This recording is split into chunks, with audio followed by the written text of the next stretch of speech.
Good morning students. अपनी पिछली class में हम पढ़ रहे थे functions of ecosystem. Functions of ecosystem में हमने पहले पढ़ा फूड चेन के बाद हमने पढ़ा फूड वेब और उसके बाद ecological pyramids.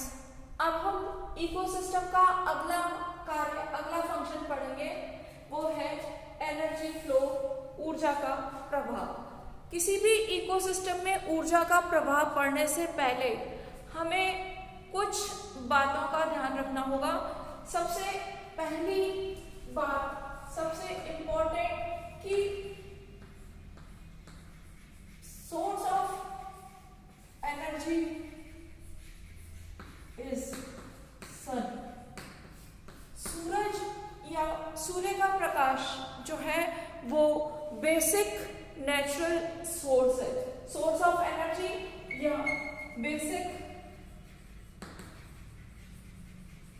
Natural source of energy. सभी के लिए ऊर्जा का मेन स्रोत है सन या सूर्य, और ये जो एनर्जी है वो सभी ऑर्गेनिज्म को चाहिए होती है। जो भी सजीव है, ऑल ऑर्गेनिजम्स नीड एनर्जी। जो भी उनकी रूटीन मेटाबॉलिक एक्टिविटीज है, डेली एक्टिविटीज है, रूटीन एक्टिविटीज है, उनको करने के लिए सभी सजीवों को ऊर्जा की आवश्यकता होती है। और तीसरी बात है कि फ्लो ऑफ एनर्जी।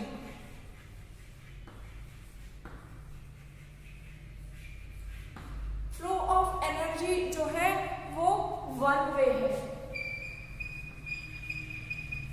या हम कह सकते हैं लीनियर फ्लो है। एक सीधी रेखा में ऊर्जा का प्रवाह होता है। तो इकोलॉजिकल एनर्जेटिक से पहले हमने ये 3 पॉइंट्स में पढ़े कि सबसे प्रमुख सोर्स जो है वो सूरज है, सन है। ये जो सन है ये न्यूक्लियर बॉम्ब में कहलाता है, क्योंकि यहाँ पर कंटिन्यूसली एनर्जी फॉर्मेशन होता रहता है। हाइड्रोजन एटम यूनाइट होके हीलियम एटम बनाते हैं। 4 हाइड्रोजन एटम के मिलने से एक हीलियम एटम का निर्माण होता है, और हाइड्रोजन एटम का मॉलिक्यूलर वेट है 1.008।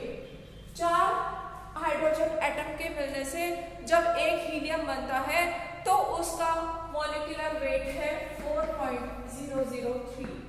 इस प्रोसीजर में 0.029 मास एनर्जी रिलीज होती है, और ये एनर्जी एक हीलियम एटम के निर्माण में बनती है। ऐसे कई हीलियम अणु लगातार बनते हैं। जितने हीलियम अणु होंगे एनर्जी का निर्माण उतने गुना ही बढ़ जाएगा। ये एनर्जी जब पृथ्वी पर पहुंचती है तो वो कई गुना बढ़ जाती है। ये एनर्जी ये E = mc² के फॉर्मूले से कैलकुलेट की जा सकती है। मास यहाँ पर 0.029 है, और c है velocity of light. Velocity of light है 3 × 10⁻10 सेंटीमीटर पर सेकेंड।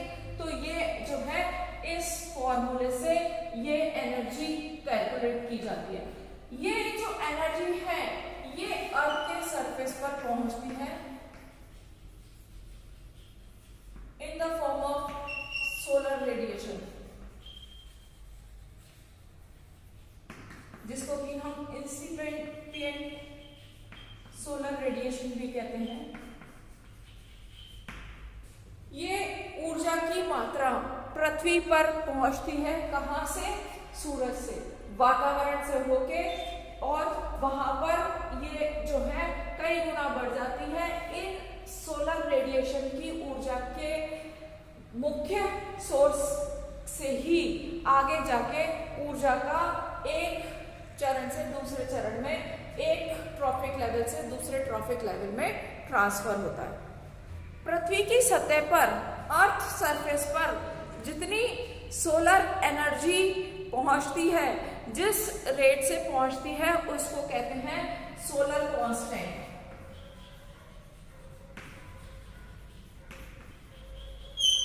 सोलर कांस्टेंट है 2 कैलोरीज पर सेंटीमीटर स्क्वायर पर मिनट। 2 कैलोरी पर सेंटीमीटर स्क्वायर पर मिनट,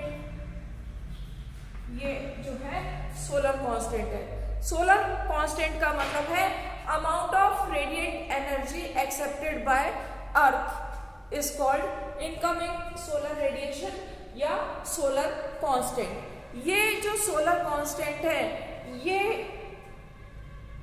2 कैलोरी पर सेंटीमीटर स्क्वायर पर मिनट है, लेकिन इसमें से भी अधिकतर भाग जो है वो नॉट यूटिलाइज रहता है। मैक्सिमम पार्ट है वो अनयूटिलाइज होता है। अनयूटिलाइज काम में नहीं आने का मतलब है जो कि प्रोड्यूसर्स के द्वारा फोटोसिंथेसिस की प्रक्रिया में काम में नहीं आता।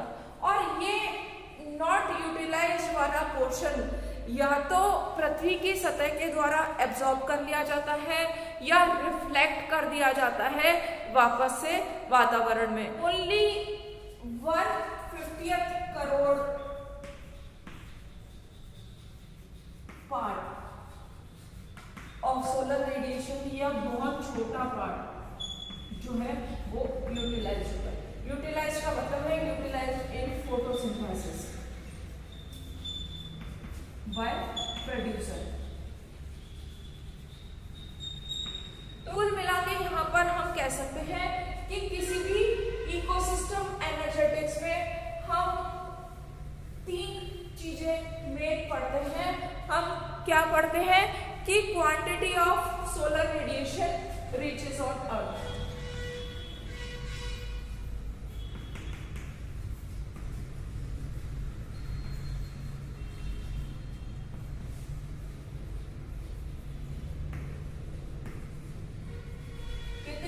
मात्रा में सूरज का प्रकाश पृथ्वी की सतह तक पहुंच रहा है और इसमें से कितनी क्वांटिटी ऑफ एनर्जी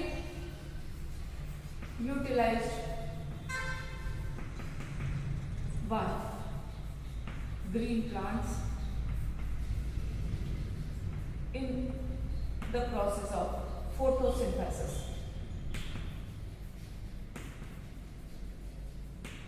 कुल जितनी मात्रा में पृथ्वी पर पहुंचा उसका कितना भाग प्रकाश संश्लेषण में यूटिलाइज हुआ। और नेक्स्ट है the quantity and path of energy flow. Third है quantity and path of energy flow from producer to next profit level।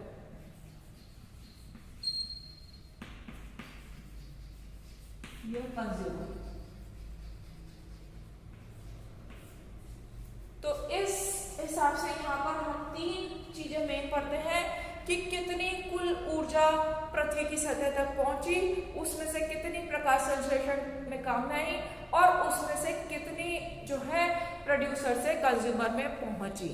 ये जो है इस पॉइंट्स पर, इन 3 पॉइंट्स पर हम मेनली ध्यान देंगे। इकोसिस्टम में एनर्जी फ्लो पढ़ने के लिए हमें कुछ मॉडल्स की हेल्प लेनी पड़ती है।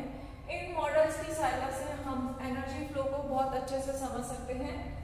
ये हमारा पेड्रा मॉडल है जिसमें हम देखेंगे energy intake by earth surface in a fully shined midday. दोपहर के समय जब पृथ्वी की सतह के द्वारा कितनी ऊर्जा ग्रहण की जा रही है उसका ये एक पाइपलाइन फ्लो मॉडल है। यहाँ पर हम देख रहे हैं कि एक्स्ट्रा टेरेस्ट्रियल बाहर से पृथ्वी पर कितने सोलर रेडिएशंस आ रहे हैं, तो हम देखते हैं कि जितनी भी मात्रा है जो 56% इनकमिंग सोलर रेडिएशन है वो ही एटमॉस्फेयर तक आ रहे हैं। बाकी के 10% डिफ्यूज स्कैटर्ड हो जाते हैं डस्ट से, और 34% जो है वो रिफ्लेक्ट होकर वापस से एक्स्ट्रा टेरेस्ट्रियल रीजन्स में चले जाते हैं। जो कुल ऊर्जा की मात्रा है उसमें से 56% ही एटमॉस्फेयर में या टेरेस्ट्रियल रीजन में एंटर करती है। इसमें से कुछ अमाउंट एटमॉस्फेयर में जो गैसेस हैं उसमें जो धूल के कण हैं, ओजोन है, इन गैसों के द्वारा, धूल मिट्टी के द्वारा कुछ ऊर्जा एब्जॉर्ब कर ली जाती है। उस ऊर्जा का यहाँ पर इस्तेमाल नहीं होता, वो ऊर्जा अर्थ के सरफेस तक नहीं पहुंचती। तो 56% में से भी ये एनर्जी जो है वो रिड्यूस हो जाती है। यहाँ पर ये जो रिड्यूस्ड एनर्जी है ये इंसिपिएंट या इंसिडेंट सोलर रेडिएशन के फॉर्म में अर्थ पर पहुंच रही है, अर्थ के सरफेस पर। जो कुल सूरज का प्रकाश अर्थ के सरफेस पर पहुंचा है वो अमाउंट वाइज इतना है। इसमें से कुछ ऊर्जा पृथ्वी की सतह से टकराकर वापस से रिफ्लेक्ट हो जाती है और ये ऊर्जा वापस से एटमॉस्फेयर में चली जाती है। कुछ ऊर्जा यहाँ पर जो एटमॉस्फेयर में डिफ्यूज हो गई थी, स्कैटर्ड हो गई थी, उसका कुछ भाग भी वापस से यहाँ पर पृथ्वी की सतह पर आ जाता है। तो कुल इतनी ऊर्जा थी, उसका एक छोटा सा भाग, सिर्फ इतनी सी ऊर्जा ही यहाँ पर पृथ्वी की सतह पर ग्राउंड तक पहुंच पाती है। इस पाइप एंड फ्लो चार्ट की मदद से हमने देखा कि जो एक्स्ट्रा टेरेस्ट्रियल रेडिएशंस है, जो पृथ्वी की सतह पर आने के लिए जो रेडिएशंस निकले हैं, उनमें से ज्यादातर रेडिएशंस पृथ्वी की सतह तक नहीं पहुंच पाते, उनका एक बहुत छोटा भाग ही यहाँ तक पहुंच पाता है। और ये जो छोटा सा भाग है इसमें भी बहुत कम अमाउंट ऑफ एनर्जी जो है वो यूटिलाइज होती है bye green plants in the process of photosynthesis. जैसा कि हमने पहले बताया कि एनर्जी फ्लो को समझने के लिए हमें बहुत सारे मॉडल्स की हेल्प लेनी पड़ती है, जिससे हम बहुत आसानी से ऊर्जा को समझ सकते हैं कि किस तरह से ऊर्जा जो है वो आती है। यहाँ पर हम ये एनर्जी फ्लो डायग्राम ले रहे हैं फ्रेश वाटर लेक इकोसिस्टम का, जिसमें एनर्जी फ्लो ग्राम कैलोरी पर मीटर स्क्वायर पर ईयर में दर्शाया गया है। और ये जो डायग्राम है ये मॉडिफाइड किया गया है लेटमैन ने जो एनर्जी फ्लो दिया था 1942 में, उससे। इस डायग्राम में लीनियर फ्लो ऑफ एनर्जी दिखाई दे रहा है। इसमें ये देखते हैं कि जो इंसिपिएंट सोलर रेडिएशन है वो है 1,18,872 ग्राम कैलोरी पर मीटर स्क्वायर पर ईयर। तो इतने 1,18,872 अमाउंट जो है वो एनर्जी का सोलर रेडिएशन के फॉर्म में अर्थ पर आ रहा है। उस अमाउंट में ऑटोट्रॉफ फोटोसिंथेसिस में यूटिलाइज कर रहे हैं, यानी कि ग्रॉस प्रोडक्शन हो रहा है उनका 111 यूनिट। इस 111 यूनिट में से amount next trophic level consumer को ट्रांसफर हो रही है सिर्फ 15। 111 में से 15 यूनिट ही ट्रांसफर हो रही है। बाकी की जो एनर्जी है वो कहाँ जा रही है? 70 यूनिट ऑफ एनर्जी वो NU यानी कि नॉट यूटिलाइज्ड, जो कि यहाँ पर इस्तेमाल नहीं हो रही है, वो इस चेन से बाहर जा रही है, इस इकोसिस्टम से बाहर जा रही है। और 23 यूनिट यानी कि 23 कैलोरी, 23 ग्राम कैलोरी पर मीटर स्क्वायर पर ईयर जो है यूनिट, वो यहाँ पर इन ऑटोट्रॉफ्स के रेस्पिरेशन में यहाँ पर यूटिलाइज हो रही है। 3 यूनिट एनर्जी जो है इन ऑर्गेनिज्म की डेथ से डिकम्पोजिशन में चली जाती है। कुल 111 यूनिट में से 15 यूनिट अगले ट्रॉफिक लेवल हर्बीवोर में ट्रांसफर हो रही है। इन 15 में से नेक्स्ट ट्रॉफिक लेवल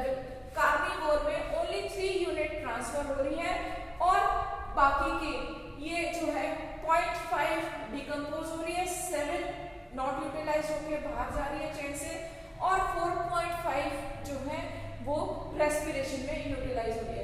अगर हम इन तीनों इनका चारों का सम अप करें 0.5, 3.0, 7.0, 4.5, तो ये सम अप इसके बराबर आना चाहिए 15।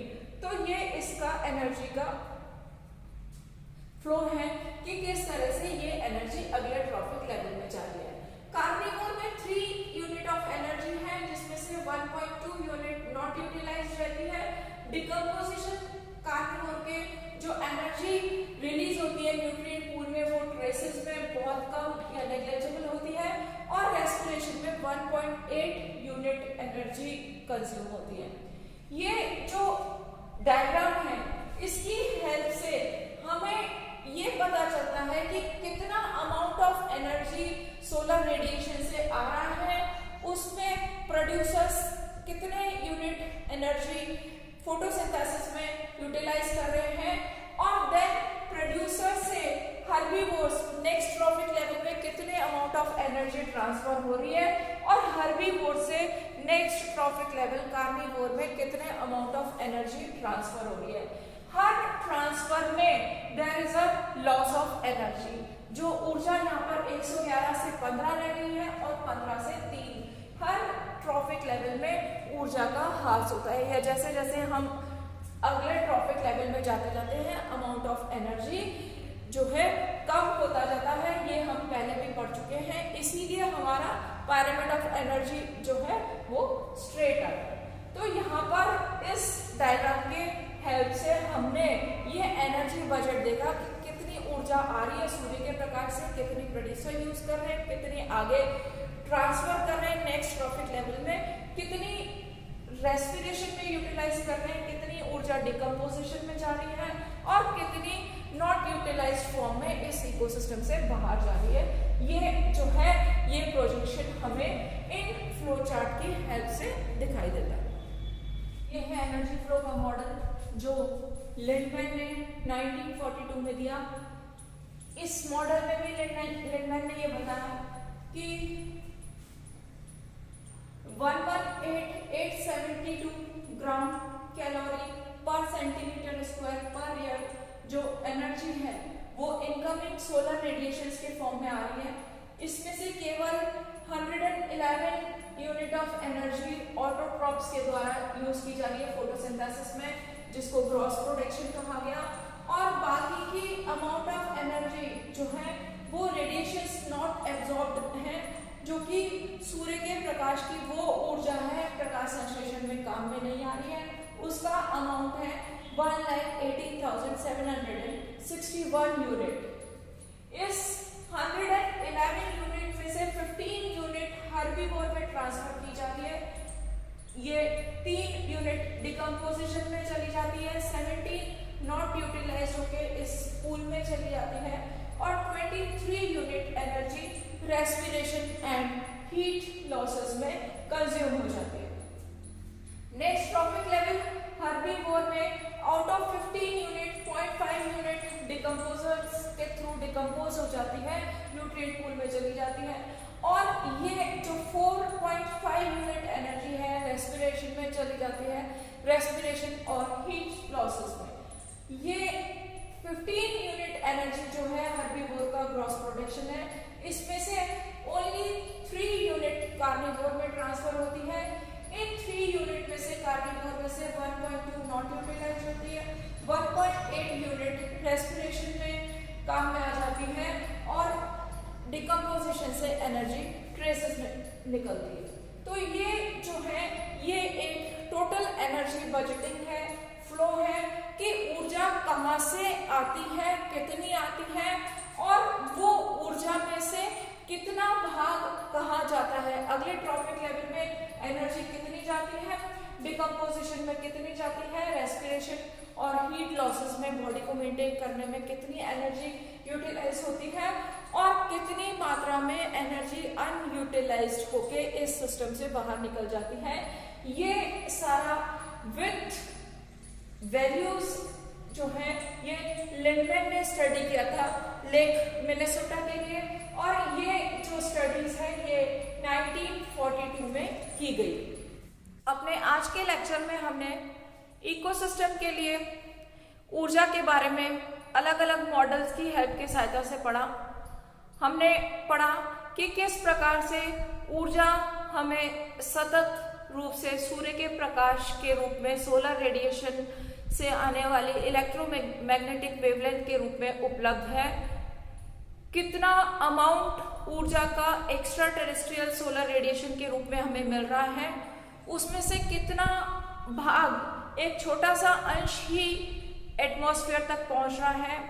एटमॉस्फेयर तक पहुंचने वाली ऊर्जा में से भी कुछ ऊर्जा जो है वो एटमॉस्फेयर से रिफ्लेक्ट होके वापस चली जाती है एटमॉस्फेयर के बाहरी भागों में, और कुछ ऊर्जा जो है वहां पर उपस्थित विभिन्न गैसों के द्वारा, धूल के कणों के द्वारा एब्जॉर्ब कर ली जाती है। एटमॉस्फेयर में प्राप्त कुछ ऊर्जा का भी बहुत छोटा सा अंश ही पृथ्वी तक पहुंचता है, और उस ऊर्जा का एक छोटा अंश ही हरे पेड़ पौधों के लिए उपलब्ध हो पाता है। बाकी की ऊर्जा पृथ्वी की सतह से टकराकर वापस से लौट जाती है रिफ्लेक्शन के द्वारा, और कुछ ऊर्जा जो है वो वहां पर धूल मिट्टी के द्वारा, डस्ट के द्वारा एब्जॉर्ब कर ली जाती है। तो हम इन डायग्राम के थ्रू हमने ये देखा कि कुल सोलर रेडिएशन का बहुत छोटा भाग ही हरे पेड़ पौधों के लिए, प्रकाश संश्लेषण के लिए अवेलेबल है।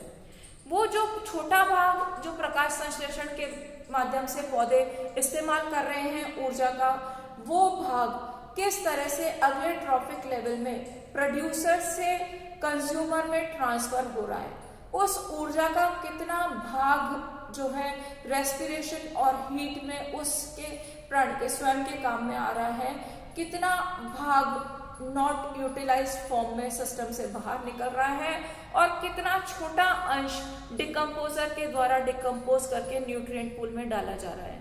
तो यहाँ पर हमने ये पढ़ा कि कितनी ऊर्जा उस ट्रॉफिक लेवल में अवेलेबल है, कितनी ऊर्जा अगले ट्रॉफिक लेवल पे ट्रांसफर की जा रही है, और कितनी ऊर्जा किस किस मद में खर्च की जा रही है। ये हमने आज के चैप्टर में डिफरेंट मॉडल या डिफरेंट डायग्राम की हेल्प से पढ़ा। बाकी का हम अगली क्लास में पढ़ेंगे। Thank you.